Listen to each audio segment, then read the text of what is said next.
চরমোনাই পীর সাহেব, জাতির সামনে আজ আপনাদের মুখোশ পুরোপুরি উন্মোচিত। দিনের আলোর মতো স্পষ্ট হয়ে গেছে যে আপনারা বারবার রাজনীতির ভুল গলিতে হেঁটেছেন এবং আদর্শকে বিসর্জন দিয়েছেন।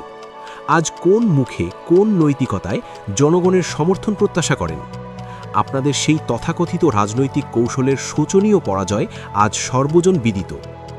জমিয়তে উলামায়ে ইসলাম যখন বারবার চিৎকার করে আপনাদের আত্মঘাতী পথের ব্যাপারে সতর্ক করেছিল, তখন আপনারা সেই উপদেশ কানে নেননি, বরং জমিয়তকে গালিগালাজ আর তিরস্কার করাকেই আপনারা আপনাদের সাংগঠনিক কর্মসূচি বানিয়েছিলেন। কেন্দ্রীয় পর্যায় থেকে মাঠ কর্মী পর্যন্ত সবাই যেভাবে জমিয়তকে ঘায়েল করার নেশায় মত্ত ছিলেন, তা ছিল আপনাদের রাজনৈতিক দেউলিয়াত্ব। আপনারা ভেবেছিলেন জমিয়তকে পিষে ফেলবেন। আলহামদুলিল্লাহ, জমিয়তের কর্মীরা হিমালয়ের মতো অটল ছিল। তারা ধৈর্য ধরেছিল, কারণ তাদের সাথে আকাবিরদের দোয়া আর সত্যের শক্তি ছিল। আজ আল্লাহ তাআলা সেই আমানত রক্ষা করেছেন এবং আপনাদের দম্ভ চূর্ণ করে লাঞ্ছিত চেহারাগুলো জাতির সামনে প্রকাশ করে দিয়েছেন।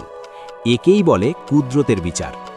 মনে রাখবেন, রাজনীতির মাঠ মানেই কেবল সস্তা স্লোগান আর লোক দেখানো ভিড় নয়। জনবল থাকলেই নেতা হওয়া যায় না। রাজনীতির আসল ভিত্তি বা ফাউন্ডেশন হলো আদর্শিক দূরদর্শিতা, যা আপনাদের কোনোদিনই ছিল না।